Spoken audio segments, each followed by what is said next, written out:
Good afternoon, good evening, good morning, good night, wherever you are in the world. Get a lot of people listening all over the place. That's why I keep saying that at the beginning. It's the internet. Time has no meaning. Thanks for joining us on Recruiting EQ. You're listening to episode number 79. 79, woo! Wow. Big 79. My weekly tradition is to always be shocked at how many episodes we have, because I guess I can't count. Predictive hiring is today's topic. Predictive hiring, somehow something we haven't really touched on yet in this whole experiment of doing a podcast and live events and all that. But it is a topic that comes up actually weirdly, especially on the client side, and yet we have not touched on it. So we've called this one Predictive Hiring. Are you actually suited to the role? And this was a lot of the outcome of a great conversation with you, TJ, TJ Graff, our guest of the day. TJ, how's it going? It's good. Thank you for reaching out to me, actually. And this was fun for me because you reached out to me post viewing or listening to one of the episodes or whatever, and we got into a pretty awesome talk, I thought, and so I figured, hey, let's do this thing. Absolutely. And we're also joined, of course, by Julie Robinson. Julie, thanks for being here. Oh, you're very welcome. I've been absent for a couple of weeks, so I'm like, yep, need to get back on here. Thank you very much. Yep, we're thrilled to have you back on, as always, to share your wisdom and presence. Yeah, I feel like this is okay. Before we get into it, I do want to say my usual disclaimer. We do get a lot of great comments on this program, wherever you're watching this, listening to it, whatever. If you're seeing it live, please do send us your comments and questions. It does help the conversation. Last time we got into some real good ones. If you are commenting, we're not going to name you, just in the interest of, we don't have permission to do that, and we don't want to get you in trouble. You're probably supposed to be working. So we're not going to name you for anyone who's listening after the fact. And also, we are not on the platform you are on, just so you know, right? You might be seeing this on Facebook, LinkedIn, YouTube, or X. We are on something altogether different, so we can't necessarily carry on sidebar conversations during the podcast. Disclaimer over. Okay, let's get into it. TJ, can you maybe introduce yourself a little bit and let us know, just a little bit about who you are, what you do, and what brought you here? Right. My name is TJ Graff, and I'm the president of Star Behaviors. And my background within the trucking industry goes back 33 years. In 1992, when the economy in the United States went down the tubes a bit, I had been in sales and marketing and management, and needed to find a way to make a living. So I decided to go to truck driving school and started driving in 1992. And I have over 22 years of over-the-road truck driving experience. I was very, very fortunate in that I was also able to do 2 tours in Iraq and 1 in Afghanistan as a civilian contractor, as a heavy truck driver working for a company providing support and logistics for the military and the coalition forces. In my truck driving career, I was a driver. I trained new drivers like myself coming out of truck driving school. I sat on safety review committee for 2 major carriers determining whether accidents were preventable or non-preventable. I was part of the recruiting team for 2 major carriers. And in 2001, I was fleet driver of the year for Martin Transport. At that time, there were approximately 1,800 trucks. So I had a very successful career. And then I was introduced to the concept of predictive hiring in 2014 as I was coming off the road and moving into driver recruiting as a third-party recruiting agency and agency owner. And the concept just, the light bulb turned on and made sense. And I have been an advocate of predictive hiring with the use of behavioral assessments designed specifically for specific jobs like truck drivers ever since. And there's so much in there to unpack. I have so many questions for you. So let's start with going back to, you said you were in marketing, like sales and marketing, and then when the sort of economy was going into recession in '92, that you decided to get a truck driving license, which is a big curveball. Sure. part of the topic here is, are you actually suited to the role? Would you be happy with something else?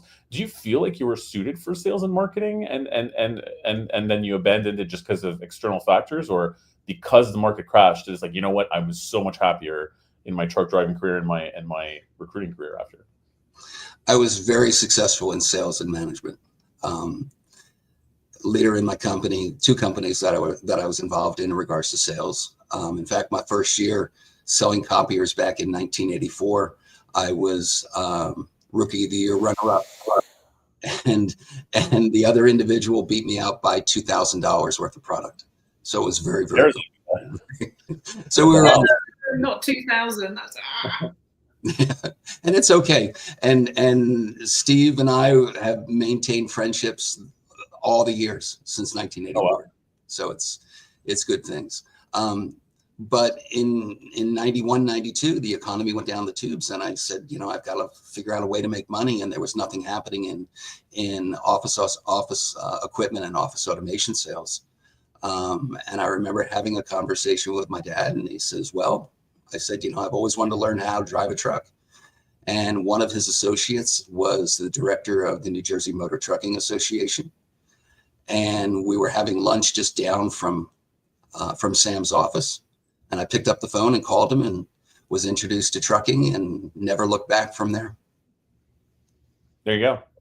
And I mean, this is part of, we'll get into this later, I'm sure, but part of where our conversation led to is that just because you're good at something and you can do it well, doesn't necessarily mean that that's what you have to do or you should do or what's going to make you happiest, or and so on and so on. Correct. Exactly. Which is fast. It's like, I almost feel like people in high school need to do behavioral hiring tests so that they could get a sense of what they are suited for, even. Because, like, how the hell do you know what you're suited for, really, if you haven't worked in many places, right? It's a chicken egg thing. You know, and I didn't come into trucking until I was 32 years old. So, you know. And then in recruitment later, right? Because even though you were doing transportation recruitment, and moving from trucking to recruitment is also a giant career shift as well. Correct. Yeah, absolutely. Yeah. But the one thing that I've learned both in sales and truck driving is I used to think that sales was the easiest tough job there was. Then I realized that trucking, being a truck driver, was the easiest tough job, because all I had to do was go from point A to point B on time and safely. That was it. And they paid me to do it. Wow. And then moving into third-party recruiting and into driver recruiting, I took the experiences that I had both from sales and then also from being a truck driver and being on both sides of the desk. So being recruited myself, and then also being a recruiter for, you know, part of the driver recruiting team for several trucking companies, and knowing what the experience is and what drivers had experienced, and what they liked and what they didn't like, what I liked and what I didn't like, you know? Yeah. So and that is pretty much how I have developed my third-party recruiting agency, and now the development of Star Behaviors and developing our own behavioral assessments. TJ, I've never driven a truck. I'd like to drive a truck, but I've never driven a truck. Do you?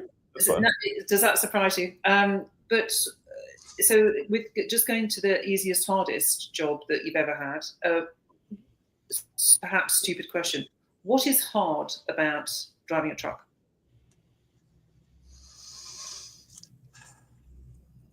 Learning how to do it. That's number one.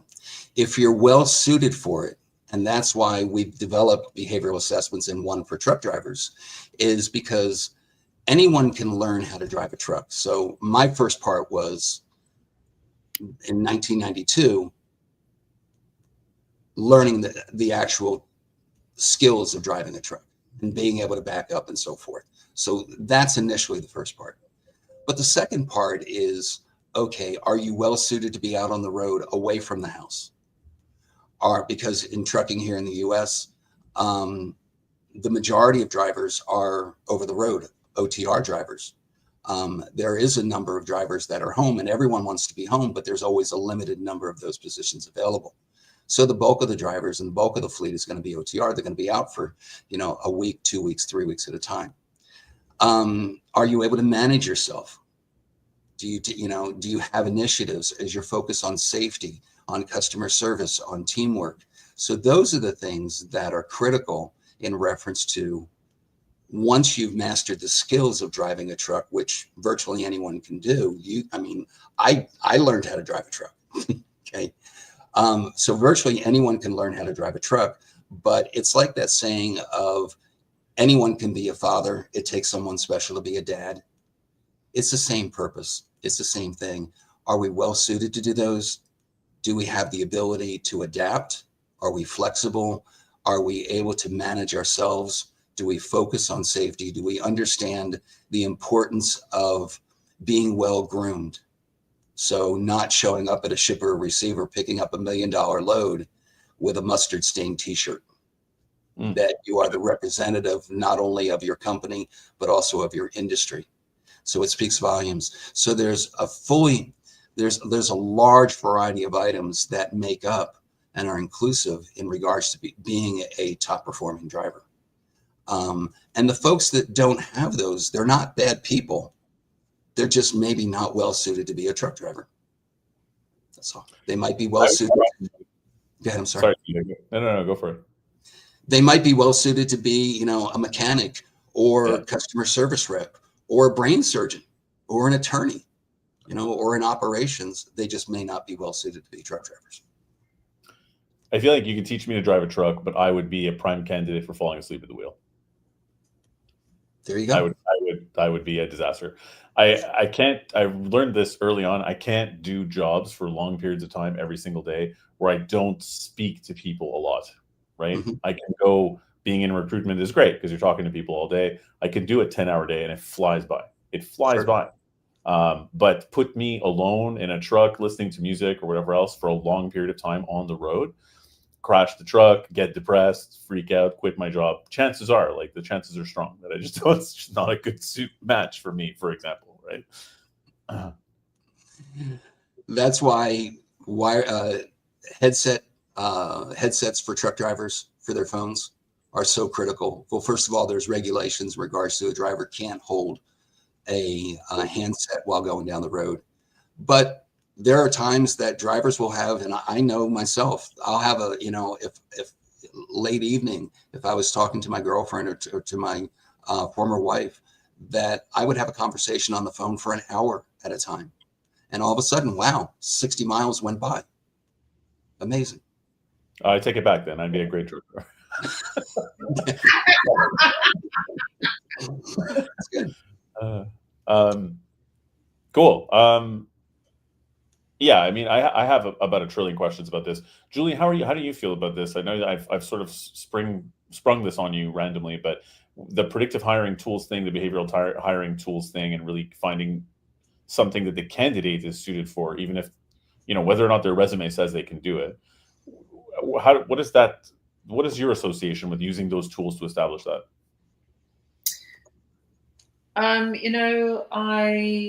I've flirted with and used some tools in the past, and I'm happy to be persuaded otherwise. My core currently is that they're a support to a decision-making process rather than a decision. I don't think that they should be a decision-making process. But I haven't used them for my own people often. I have used them as a support for people. But I think that this is, it's like a lot of things. It's like, where are they, and relevant obviously to recruitment, where are these tools used in the recruitment process? But not only that, where are they used, as in like probably at the front end, but then how is it followed through and the analytics afterwards? So actually, what's the proof of concept here? So I think that organizations that do use them don't often follow through in terms of, okay, so what we thought at the beginning, why this person should be a good hire because of this, and the decision that we made perhaps, whether there was weighting high or low in terms of the support that this has given to the decision. Did that actually follow through in any way, shape, or form that was meaningful? That the right decision was made because of the evaluation that we did up front. So, very long-winded way of saying that I'm on the fence, frankly. Yeah, I'd like to be sold to with some data, some hard analytics that says that is what you should do. Because I think if we can do that, and if there is hard data, it would make everyone's life a whole lot easier. Absolutely. I agree. And TJ, I'm going to throw to you on this hard in a moment. But before I do, my own association with these things is mostly personality assessments, because we are in recruitment and I've done a lot of sales and languages driven stuff, which often means you're talking to people and you're doing either sales, account management, or whatever. It's the crux of what I have recruited on most of my career for different industries, but sales, recruitment, and so on. Personality assessments are big.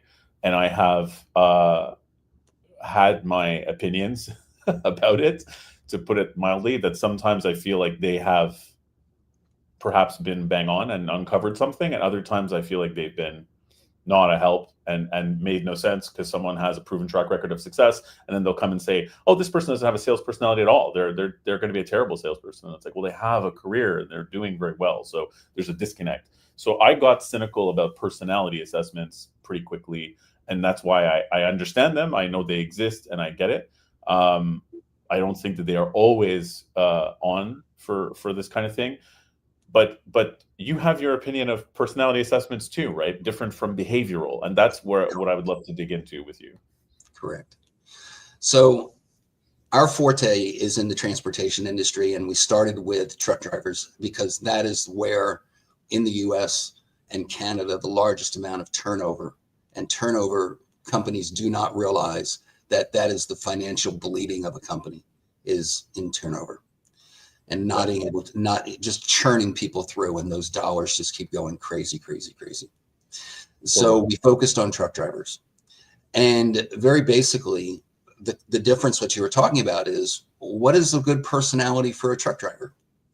Well, you could ask a myriad of people, and is a successful truck driver big picture oriented, or are they detail oriented? Are they extroverts? Are they introverts? You said, you're more of an extrovert, so personalities really don't matter, because there have been successful drivers that have had all of those personalities. So what we did was we looked at what are the behaviors, the qualities, and the core values that are indicative and inherent for top performing truck drivers. And so rather than asking the industry, we did one better. We went to top performing truck drivers and asked them, what are the qualities, the core values, and behaviors that have made you a successful? And so we went to a number of world-class carriers and we asked them, can you please provide us with a number, 1 or 2 or 3 or 5, however many? And we were supplied with over 25 top performing truck drivers from throughout the country. And it was a variety of over-the-road, regional, and LTL carriers, less than truckload, local delivery type drivers. And we asked them all the very basic questions of what were those things that made them successful. And they came up with a variety of things, and there were over 200 different qualities. And we narrowed it down to the top 80 and created the algorithms and created the assessment. And the type of things that we discovered through this conversation were focus in regards to safety, focus in regards to customer service, and focus in regards to personal integrity and character.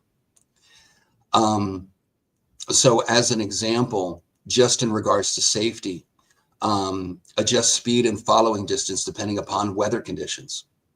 How critical is that? Refuses to drive a vehicle that is in violation of the Federal Motor Carrier Safety Regulations. So if a truck is not safe and operations tells them, well, the load's got to get there, the driver has enough integrity and says, wait a second, my driver's license is on the line. My company's record is on the line, and the motoring public safety is on the line. No, I'm not going to drive that vehicle. Okay. In regards to customer service, that they treat the customer professionally at all times. That foul language is not part of their dictionary at all. That when they go into a scale location for inspection from law enforcement and from DOT, that they're yes sir and no sirs, that they know how to communicate effectively, that they understand in regards to teamwork, they understand that the team is important. And as an example, myself as a driver, there were times where I was scheduled for time off, and they had me picking up a load that was headed in the totally opposite direction going out to the West Coast. And I was living in Georgia. I didn't know the bigger picture. And whether they explained it to me or not, I would simply say, you do realize I have time off. I can go pick up the load. Am I relaying this load? What is the plan? And everything was fine. So the key of communication is critical. The ability to not act emotionally, but to think things out and say, look at the bigger picture.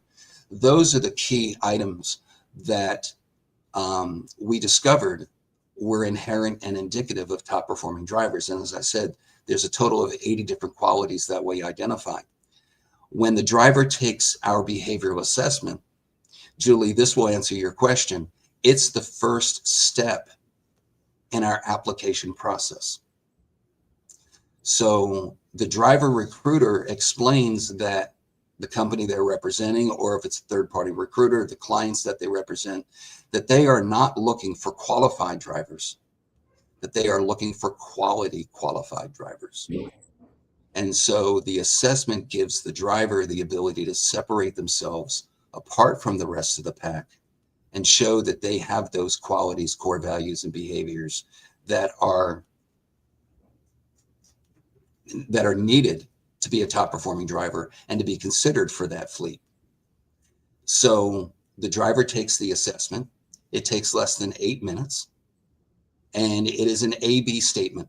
So there are no right or wrong answers. There's just answers that the driver or the candidate more closely identifies with. And the score comes back instantaneously, 1, 2, 3, 4, or 5 star. 3, 4, and 5 stars are passing scores. 1 and 2 stars, you're going to have difficulty in reference to managing that driver, and also that they're probably better suited to do something else. And when you look at the driver's application in conjunction with the assessment, it will start to show that the driver, a 1 or a 2 star, may have had some difficulty with other employers, may have had a variety of employers. So the driver completes the assessment, and then immediately thereafter, it directs the driver directly to the online application. So now the recruiter gets both pieces of information. So the applicant is screened for quality, and then the recruiter then looks at and finds the best qualified out of those quality drivers. What's interesting there is that even the term quality is referring to how well suited the person is to the role, and not how, quote unquote, well they performed. It's not a performance metric. It's how well suited is this person, which I guess leads us to think chances are they'll be happy in this job. They won't quit, right? So it's quality from the point of, will this person stay and not quit or get fired? We're hedging our bets that if they lean to these behaviors, they probably won't quit or get fired as easily. Correct. They're going to have higher degree of job satisfaction in reference to doing that job. So if a truck driver is great at a lot of things, but he drops a lot of F-bombs and he doesn't care if the weather is bad, he's still going to drive at the same speed. He's more likely, it's not to say that he's not good at the other things in truck driving. It's just he's more likely to be irritable, angry, or whatever else at being told to not do those things, and maybe like, screw this, I'm out of here. And most likely will score a 1 or a 2 star on the assessment. Right. And and that's what the assessment is basically saying, is that he's going to come up against these problems. They're going to ask him to stop doing those things. he's already saying, I don't give a crap about that stuff. So yeah, in a way, it's almost just like talking about these are things that are going to be evaluated or going to figure into the job, man. mm-hmm. You know what I mean? Like there's a strange candor to it versus like personality assessments being like, are you assertive? And I'm not saying that like that personality assessments don't help, but it's just kind of like, and I'm not saying that they're not useful, but it's really tough. It's very hard to ask someone indirect questions and be like, you're assertive, you're not assertive in all situations all the time. Correct. And does that relate to the job itself? And how does it relate to the job specifically? Yeah, exactly. So Julie, your question about data. Okay.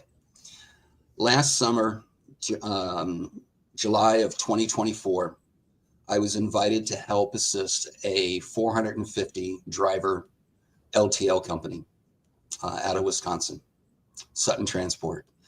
And at that time, they had driver turnover rates of approximately 46%. Now, in the LTL division, that's extremely high.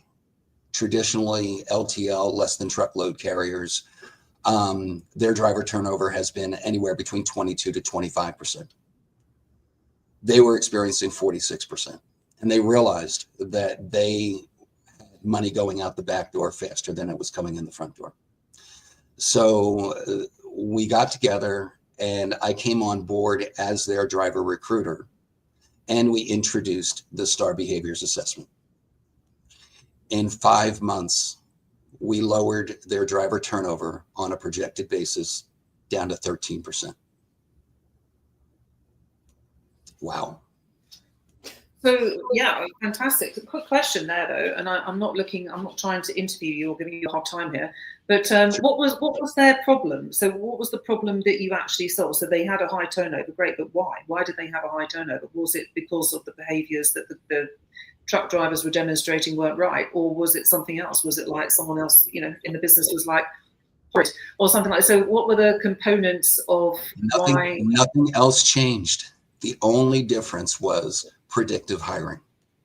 We started screening for quality first, and they had a pretty good recruiter too. Yes, well, sure. But the recruiting aside, though, like to you, you're saying you're putting the predictive hiring index first, and I'm trying to recall now, but I think you told me that even your own stats changed a lot in recruitment using behavioral tools versus not. Well, as another example, I'm working with a small company right now, 50 truck trucking company, and they had 13 empty trucks May 5th. I came on board and started doing recruiting for them, and in 14 weeks, we filled all 13 trucks. Of those 13 drivers, only 3 left. 1 left for a personal medical issue, another one left for an expectations issue, kind of both parts, and we had some issues regarding equipment, and the third one left because of a safety issue. So that's 80% driver retention. They were at 110% driver turnover prior to utilizing predictive hiring and prior to using the STAR behaviors assessment. What is the, so I don't know whether you have statistics on this actually, TJ, but in terms of the applicant, because sort of assessing their behaviours or assessing their personality or any sort of assessment, you can only assess the people that you've got in the pool to start with. So what is the attraction rate or level or interest in these types of jobs, which probably varies from place to place, I would guess. Is it a sought after role? Is it all about the candidate, or is it mostly not? For truck drivers? Truck drivers are actively seeking employment. What the trucking industry has traditionally done is they subscribe to job boards, posted their job postings, have done, social media postings and via Facebook and so forth with ads, and leads have come in. And then the recruiter has traditionally contacted the driver and said, okay, what are you looking for? Here's what we offer. Complete my application. And if you meet our minimum hiring criteria and everything checks out, we offer you a job. The industry traditionally has 75 to 125% driver turnover using that method. Okay, so it's a flooded pool. It sounds like there's a lot of people that are interested. Yes. Is that right? It's a flooded pool that people want to do this. So it's fairly well paid, I would think, and fairly low barriers to entry, I would think, in terms of sort of application and whatnot. And then the screen in or out is then, and you're suggesting that the behavioural assessment then allows a better quality hire. And it can be no matter whether it be for truck drivers or whether it be a process in reference to looking at, let's say, an operations manager. Okay. So that, the traditional recruiter there'll be job postings, or they'll actively be working on a number of applicants and candidates and seeing if this is the right candidate and so forth. So when that candidate comes to the recruiter, why not have the recruiter simply have the candidate in that first step in getting to know that candidate, have them complete the behavioral assessment. If they're interested in operations and fleet management in the trucking industry, have them take that behavioral assessment and determine whether this is a candidate that the recruiter wants to work with. Because recruiters have a limited amount of time to work with each candidate. And we want to maximize their efforts and their work besides just making sure that we have the right fit. So it becomes a very beneficial tool for the recruiter in screening candidates to make sure that they have earned the right, the candidate has earned the right to take up the time of the recruiter, because the recruiter only has a limited amount of time. Yeah.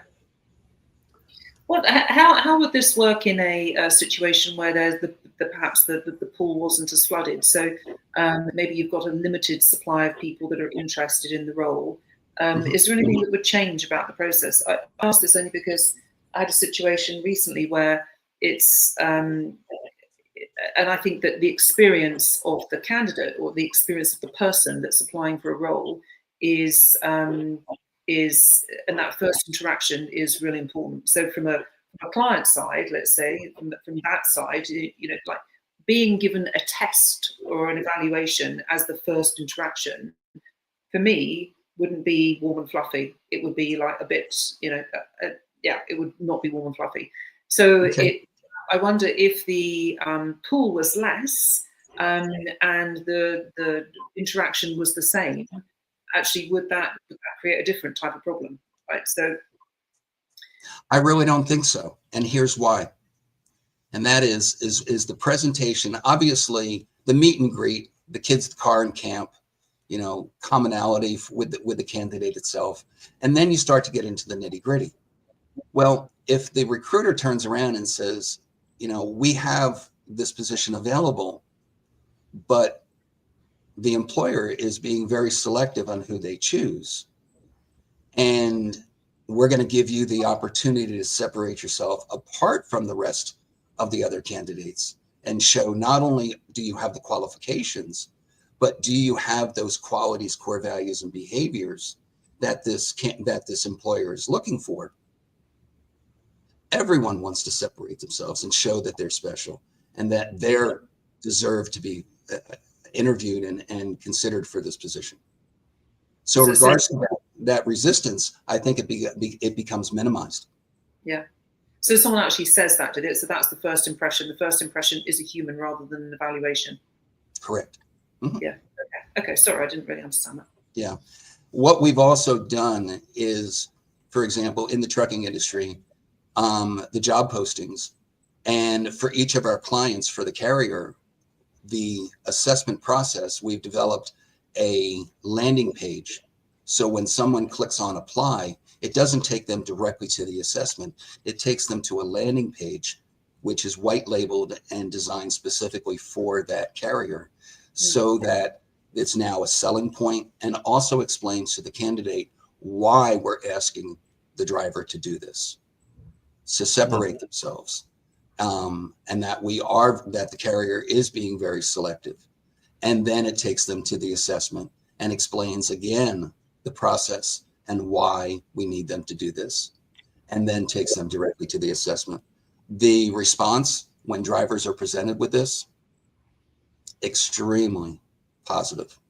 And the interesting thing is that we do have drivers that, or candidates that will stop taking the assessment.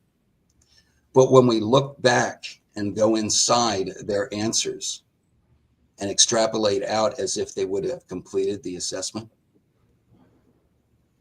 they would have scored a 1 or a 2 star on the assessment based on the answers that they provided. Right. But so, yeah, like internally, it's the first step, but externally, I guess, for the candidate experience, there's more to it to sort of contextualize why this is happening, right? But like internally, it's pre-recruiter, so there's that. Comment that came in from the public. I would be curious to know typically how much weight does your guest find hiring managers place on his assessment method? Are there examples whereby a hiring manager goes against the results and has obtained a particular candidate? What do you think? Driver scores a 1 or a 2 star. They get an email that says, "Thank you very much for your interest. However, we have better qualified candidates." Didn't make the cut. We've, and I've had carriers that have said, "Well, let me try this. Let me, he's a 2 star. His application looks good, and we really need to get this seat filled." Okay, go right ahead. No, it was a disaster. Yeah. I think that's the point from the person that's made the comment, though, is that sometimes the business need becomes they put the business need immediacy around a business need. However, how long it may not work out for, but there's a fire alarm. The fire alarm is get a body to do whatever the job is, because there is a fire alarm. So, sure. And I think especially in this situation, you've got people that need stuff delivered, or cargo that needs to get to spot. So it's critical that they get there when they have agreed to get there. I mean, I presume that there's some penalty if there's not delivery on time or early. I would imagine in some cases. So I can easily see a client or an end user having the panic. It's like, okay, we haven't got, or maybe they have to do extra hours or whatever. We just need to, so I can see the risk-taking desire being fairly high, I would imagine, on occasion. So let's roll the dice. It's 2 stars. See what happens. Yeah, absolutely. So, so it sounds like the answer is most often they don't. And you can answer this too, but I mean, I presume when you've got people's lives at stake, then that's the ultimate. You cannot take a risk. Tough situation. Exactly. One of the things that we advocate is slow the process down. But once you've found the right candidate, execute quickly. So I use the analogy of American football. And in fact, if I remember correctly, Julie, we just had a football game over in London with the NFL the other day, last week. And one of the things that the good ones, the Tom Brady's, the Patrick Mahomes, the Joe Montanas of the world, okay, that they had the ability in the last 2 minutes of the game to slow it down, to slow the clock down and execute perfectly. And that's what we try to help with carriers. They say, well, we got to get these trucks filled. We got to get them filled. You say, great, we get them filled, and you got to fill them again, and got to fill them again, and got to fill them again if we don't have the right candidates. So let's slow the process down. But then when we find those right candidates, make sure that we have the application processing process in place so we execute as expeditiously and flawlessly as possible, so that we get that candidate on, but we're making sure that we get the right candidate the first time, not having to do it over and over and over and over and over again. Churn is great. It helps show that people are busy, but that's not profitable at all. Well, I also see that if there are a lot of applicants, then it's definitely a time saver, right? Because you're just saying, let's interview fewer applicants. That's, you're Sure. saying the pool is 50. We were going to interview 40. 40 of them took the test. Only 25 of them actually are 3-star and up. So now I'm only doing 25 phone screens as an internal recruiter instead of 40, right? So it is an upfront time saver if you do it at the beginning, potentially. But yeah, I guess that's, it's also having to come to terms with the FOMO of it all and being like, what if one mystical, amazing driver had a bad day and gave the wrong answers and we lost him? You know what I mean? But overall, it feels like a net positive in time savings and in getting people who are going to be like, who are going to, at the end of the day, the way you describe the behavioral, and I've taken that test before, or tests like it, where you pick one of two phrases.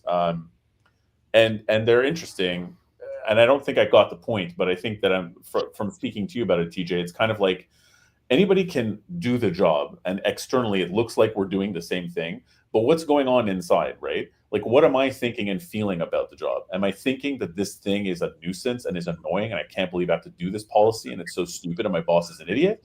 Or am I thinking, man, it's a good thing we have this in place? You can't tell that on the surface, right? They might both do it because they have to, but I do think there's something to trying to get behind it and see what's going on inside that person and in their thoughts and feelings while they're doing all the things they're required to do, and how do they feel about those things, and try to see like, yeah, you know what, if this person like can't stand half the stuff that we're going to ask them to do and thinks it's stupid, they're going to quit or like be miserable all day and be negative and make everybody else here negative and be kind of like a captain, negative pants all day, or whatever expression you want to use. You saw the movie over in Iraq when I worked there. My second tour in Iraq, I originally went over as a convoy driver and then became a convoy commander, working with a team of drivers running supply missions for the military. And then KBR decided that, TJ knows computers, he understands logistics, he gets along great with the drivers, gets along great with the military. Let's put him in operations. I sucked at it.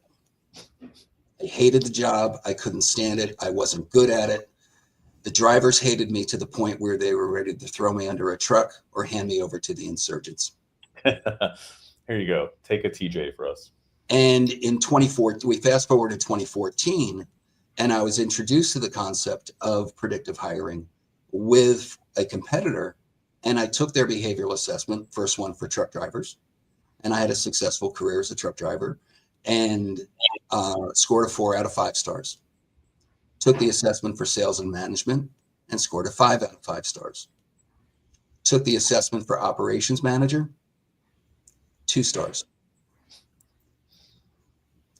My experience in Iraq mirrored my assessment score, and my assessment score mirrored my experience in Iraq. And no wonder I hated this job. That's not for me. I'm not a bad person. I'm just not well suited to be in operations. I'm at the 30,000 foot level where someone in operations is down on the ground with the boots. That's why in the military they have colonels and they have sergeant majors. They're both well suited to do very specific jobs. They have virtually the same skills in leadership and everything else, but one has a different mindset than the other. So question for you, just based on the data that you just provided. I think that the example that you gave was that they started out at 46% turnover. I think that's what you said. And then Correct. You got it down, is that right? And then you got it down to 13%? Yes. So that 13% then, what's that number? What was wrong with that situation? Is there any analysis around that's like, close to 25% of the overall number that you gave there? So that seems also like quite a high number. And what's actually the goal? Is the goal actually to get it to 0, or so where are the benchmarks here? Benchmarks traditionally for the U.S. trucking market in LTL traditionally has been 22 to 25%. That's been okay. Within the OTR division, over the road section, Traditionally, it's been anywhere from 75 to 125%, simply because this tool has not been available previously. All that the industry has been doing is screening based on qualifications and hiring based on qualifications. So we're flipping the coin if this person is going to work out or not. Given that, especially within truck driving, it's a safety related position, a safety sensitive position, there's accidents are going to happen. Stuff's going to happen. Okay. Lifestyles are going to change. You may have a family member that passes away or becomes ill. So a driver has to come off the road. And if there's no local positions available for that driver's going to leave. Or the wife gets a great job offer and moves. And if it's a local position, that they're not in that market. So, 13% with it being a safety sensitive position, and also in regards to other opportunities, besides being a truck driver, maybe they decided to move on and, move into operations, and there wasn't something in operations available for that company, at the time. So there is going to be just natural attrition. But 13%, that's what it ended up being for Sutton Transport is, on a projected basis, we would have saved them over $1.1 million. Mm-hmm. And it's well worth it. Is this, I mean, in our industry, in the staffing industry, there's so the target market with us is obviously staffing. So, and I think within staffing businesses, it's probably more likely to have this type of behavioural assessment than perhaps in truck drive or in some sort of manual type of environment, let's call it. Is your the way that you're conducting this and your sort of entry into this market, is it new, or is it commonplace? Is it commonplace within this industry type for like trucking and drivers and whatnot? It's relatively new. Okay. Yeah. In regards to being available and also being embraced. The trucking industry is traditional for status quo, and this is the way we've always done it. Right.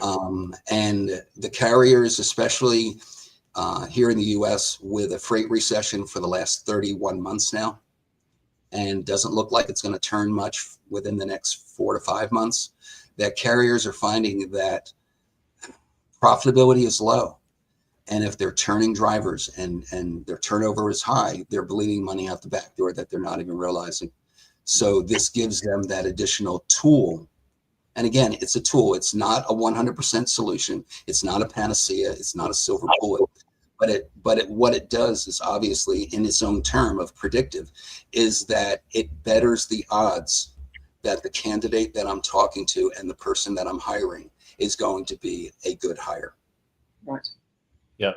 There's another comment sort of echoing that. I mean, I think we're all on the same page here, right? Which is, like you just said, TJ, that it's not like do the assessment, send them an offer, never speak to them again. There's definitely more steps to any process, for sure. But the comment, just to read it out, was, the point is that, pardon me, it needs to be made. The assessments are not 100% guaranteed.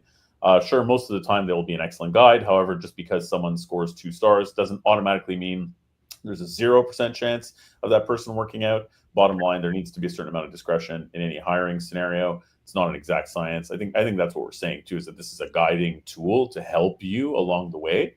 But I would ask the question that if someone gets 2 stars, it's not to say they can't get hired and do the job. But I think what we're saying is they might do the job and be miserable at the same time. And do you know what I mean? And do we want that? I find that aspect of it the most interesting, is that we're actually asking, yes, this person can do the job, but are they going to have job satisfaction? I've done jobs where I was very unhappy in the past because they were a bad match, and I did them because I thought I had to.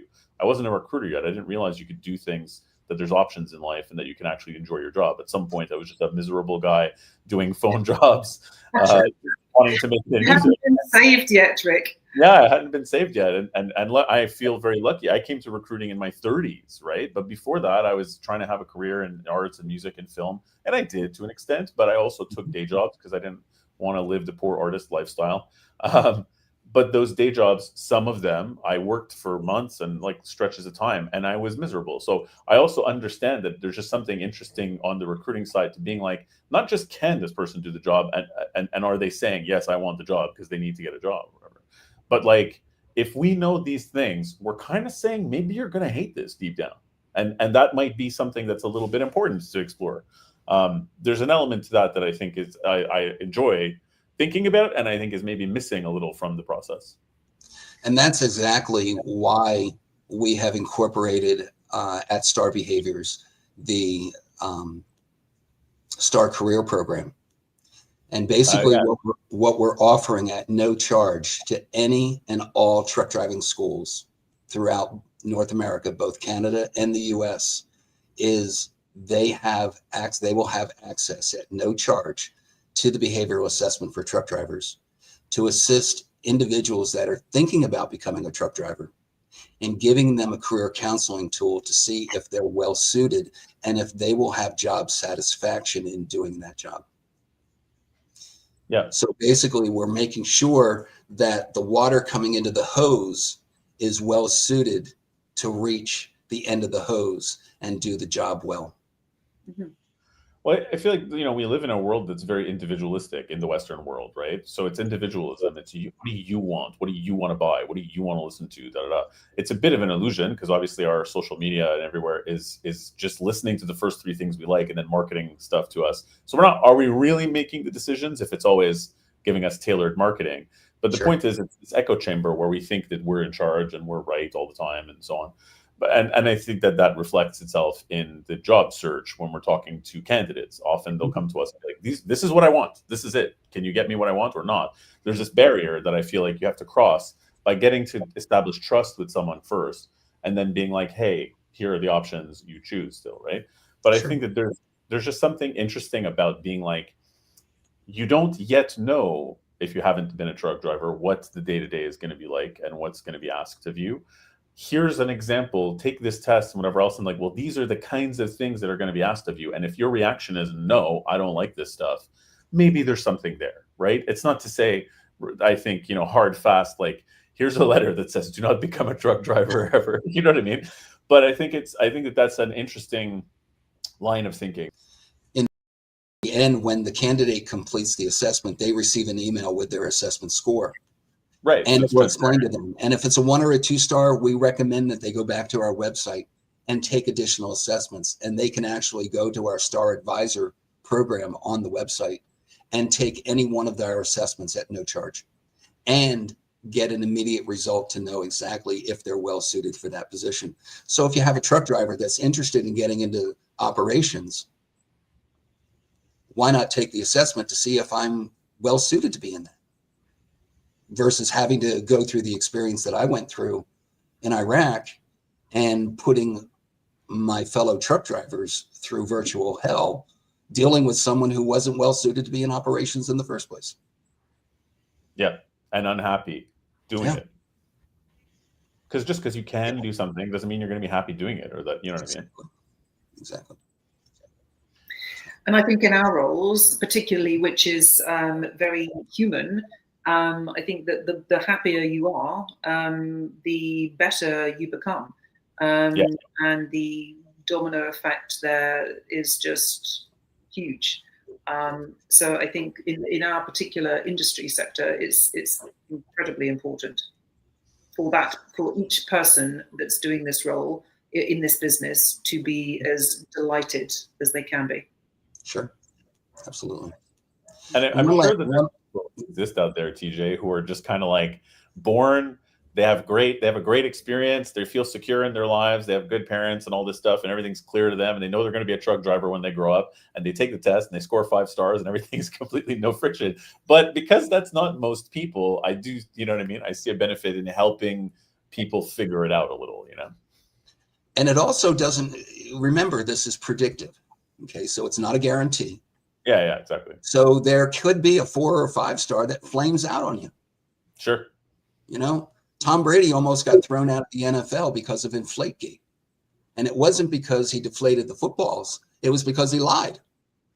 Yeah. And said it wasn't me. Yeah, You know? that was the big thing. But he turned out to be the greatest of all time.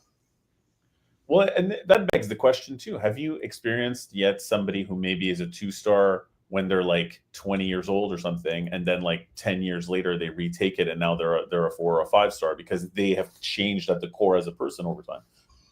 For ourselves, we don't have that data yet. Okay. Our behavioral assessment has been in place for 3 years.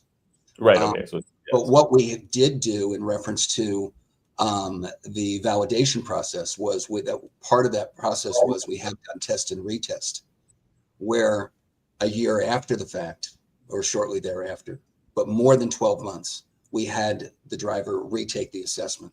mm-hmm. Out of 75 drivers, 72 of them scored exactly the same scores. So it's pretty much spot on. Yeah, it sounds spot on. Another question I have for you, and I know we're nearing the end of our time here too, that I forgot to ask earlier. You said you narrowed down the behaviors from 200 some odd to the top 80. Were they the top 80 because they were the most common ones among the top drivers? Like, were those the most popular 80 that all these drivers possessed? Or like, what was the process to nail down 80? Yes, exactly. That those were the most common in regards to, and when we interviewed the drivers, it was both in individual basis and in group basis. And so when we came back with the top 80, the conclusion was exactly those are the top 80 that they all agreed on. It's funny. I had the only one that I can remember taking a behavioral test for was for my first recruiting job, and I did not see the results. I got the job. I had no clue if I was going to be good at recruiting or like it, and I liked it a lot to my own surprise, and I did fairly well. Obviously, I'm still going and still enjoying it quite a bit. But I tried to get one of my best friends into the same agency, and I thought, oh, we're similar. He'll be fine. I was super excited about it. Right? Everybody met him. Everybody loved him. He interviews extremely well. He's a very likable guy. They did the test, and then they decided not to hire him. So obviously, me being the hothead that I am / was even more so, I got mad at my boss, and I was like, "What the hell is this garbage? Like, what are you guys do? What are you doing? You're making a huge mistake. He's going to be awesome, and so on." And he was just and I was like, "The test? Really? The test is what you're gonna?" And sure enough, he showed me both of our tests. Right? Mm-hmm. He's like, "I'll show you yours too if you want to see from years ago." And sure enough, the testing was everybody liked him so much because he had the highest like sort of social skills. He's like of anybody they've ever interviewed. So he's like, he's just the most likable guy. Even the testing says it. So everybody loves him, right? But the question is, he's not gonna like when this happens. He's not. So it's not even that we don't want to hire him. It's that he tested very low on all the things that had to do with the resilience and all this other stuff that was kind of going to be facing those objections. And then like what we're saying is he's probably not going to like it and quit. Right. And sure enough, that's the way it went. Sure. But it was seeing the difference. That was my only really example, but it shut me up quick. One of the other critical points is that if an employer is going to hire 4 and 5 stars, you better be ready to be a 4 and 5 star company. Well, sure, right? Because they're going to be, because they're an excellent employee that could get poached. Yeah, exactly. So terrific. Are people banging down your door are trying to like steal your data and be like, let's get the names of all the 4 and 5 star and then headhunt them? Is this a problem you have? Our data is not for sale. Yeah, cool. Good. Well, there you have it, everybody. Do a behavioral assessment, and maybe you'll find out that you're supposed to be a plumber or a magician or something else. TJ, thank you very much for being on. I appreciate it. Star Behaviors, guys, check it out. What are the other options that you guys do? So it's trucking, operations. What are the other fields? Truck driver, dock worker, forklift operator. Yep. Diesel mechanic. Now within truck driver, we also have sub-assessments. So once a driver has passed the assessment for truck driver, we also have assessments for owner operators and also for driver trainers. People that will be training people coming out of truck driving school. Okay. Operations fleet managers and also driver recruiter. So you do have a recruiter one? Yes, we do. For specifically for driver recruiters. Yes. Right. Got it. Cool. Good. Well, listen, food for thought. Anybody who's listening to this, call TJ if you want to have a look at it. It seems interesting to me, definitely. Sure. Julie, thanks for being here. Anything you want to add, Julie? No, good. Very interesting. Yeah, super interesting. Maybe we should all do the recruiter behavioral. And it's all no charge. Just simply go to starbehaviors.com. Starbehaviors.com. There you go. Brilliant. Thank you. Lovely. Well, thank you very much. What's that? It's been lovely to meet you. It's a pleasure. Great having you both on. Thank you all for listening live. If you are listening live, if you are going to listen to this after the fact, you can get it anywhere you find your podcast. So please feel free to do that too. If you do go somewhere to get your podcast and you do not find Recruiting EQ, please drop me a message and I will correct that fact. Thank you.